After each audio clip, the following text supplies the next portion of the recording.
क्या आप उन अदृश्य शक्तियों में विश्वास करते हैं जो अंधेरे में छिपी रहती हैं और सबसे डरावने तरीके से खुद को प्रकट करने की प्रतीक्षा करती हैं? मुंबई के दिल में हलचल भरी सड़कों और जीवंत संस्कृति के बीच एक चौल है जो एक काला रहस्य लिए हुए है। कभी एक जीवंत सामुदायिक केंद्र, या चौल अब अस्पष्ट घटनाओं और भूतिया मुलाकातों की कहानियां सुनाता है। इस उम्रदराज संरचना के भूल भुलैया जैसी गलियारों और जर्जर दीवारों के बीच निवासी फुसफुसाते हुए ऐसी दिखावट की बातें करते हैं जो समझ से परे हैं और सबसे साहसी रीढ़ को भी कंपा देती हैं। अनकही कहानियों के भार से भरी हवा उन पैरों की गूंज को ढोती है जहां कोई जीवित आत्मा नहीं चलती, और फुसफुसाहट जो गायब होने के बाद भी लंबे समय तक रहती है।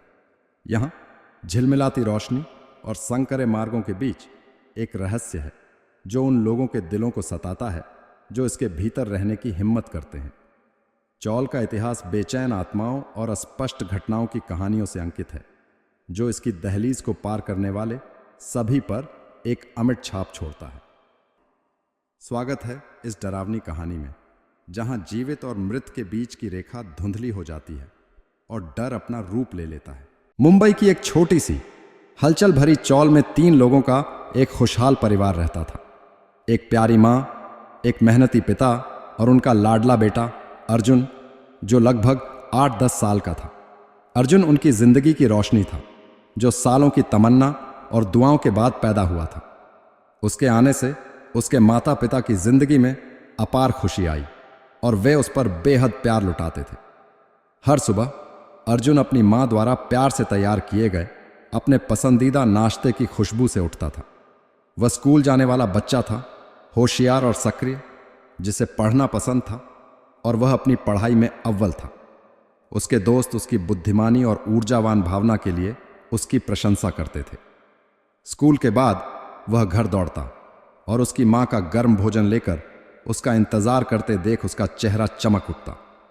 अर्जुन सिर्फ एक अच्छा छात्र ही नहीं था, बल्कि अपने छोटे से दोस्तों का जीवन भी था। वे चौल की संकरी गलियों में खेलते, उनकी हंसी इमारतों में गूंजती। उसके घुटने पर एक छोटी सी खरोंच भी उसकी माँ को बेतहाशा चिंतित कर देती। वह तब तक उसकी देखभाल करती जब तक कि उसे यकीन न हो जाए कि वह ठीक है।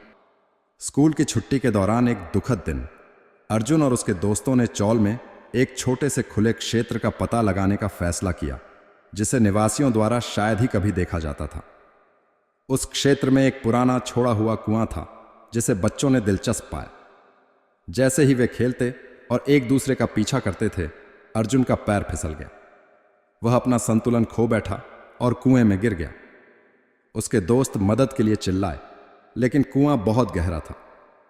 जब तक वहां लोग आ पाते, बचाव के लिए बहुत देर हो चुकी थी।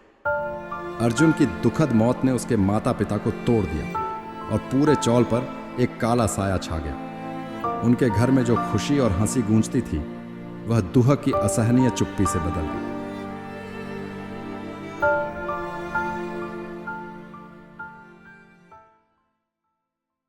जीवन आगे बढ़ने की कोशिश करता था, लेकिन घाव बहुत गहरा था। एक पूर्णिमा की रात, जब माता पिता नींद में सुकून पाने की कोशिश कर रहे थे, तो मां ने एक धीमी आवाज सुनी। मां, मां, मुझे भूख लगी है। एक आवाज ने पुकारा जो स्पष्ट रूप से उसके बेटे की थी। चौंक कर और अविश्वास में वह अर्जुन को खिड़की पर खड़े देखने के लिए उठी, जो उसे पुकार रहा था। भावनाओं से अभिभूत होकर वह उसके पास बाहर गई। अर्जुन मुस्कुराया और आगे भाग गया, और वह उसका पीछा करती हुई उसके नाम पुकारती रही। वे चांदनी में साथ खेलते थे जैसे वे पहले करते थे। फिर अचानक जैसे वह आया था, अर्जुन गायब हो गया। वह घर लौटी, हिली हुई और आंसू बहाते हुए, और उसने अपने पति को घटना बताई। उसने इसे एक सपने के रूप में खारिज कर दिया, उसके शोकग्रस्त दिमाग की एक कल्पना। लेकिन मुलाकातें जारी रहीं। हर कुछ रातों में अर्जुन प्रकट होता और मां उसका पीछा करती। वे खेलते, हंसते और फिर वह गायब हो जाता। अर्जुन के दिखने का रहस्य नहीं रहा। पड़ोसियों ने मां की रात की सैर और प्रेत के साथ उसकी बातचीत देखना शुरू कर दिया। उन्होंने आपस में फुसफुसाते हुए कहा कि अर्जुन की आत्मा को शांति नहीं मिली है। उन्होंने परिवार को एक आध्यात्मिक उपचारक महाराज को बुलाने की सलाह दी। ताकि अर्जुन की आत्मा को शांति मिल सके। हालांकि मां का अपने बेटे के लिए प्यार बहुत मजबूत था। वह उसे मृत्यु में भी दूर भेजने की सोच नहीं सकती थी। जब चौल में कुछ वर्षों में अन्य बच्चों, विशेषकर अर्जुन की उम्र के और एकलौते कुछ बच्चों की असामयिक मौत हुई, प्रत्येक घटना पिछली घटना से अधिक हृदय विदारक थी और प्रत्येक कुएं से जुड़ी थी। हाल ही में एक 10 साल का लड़का कुएं के पास खेलने गया था। कुछ दिनों बाद वह 10वीं मंजिल से गिर गया और मर गया। अब भयभीत निवासियों का मानना था कि अर्जुन की आत्मा इन बच्चों को अपने साथ ले जा रही है।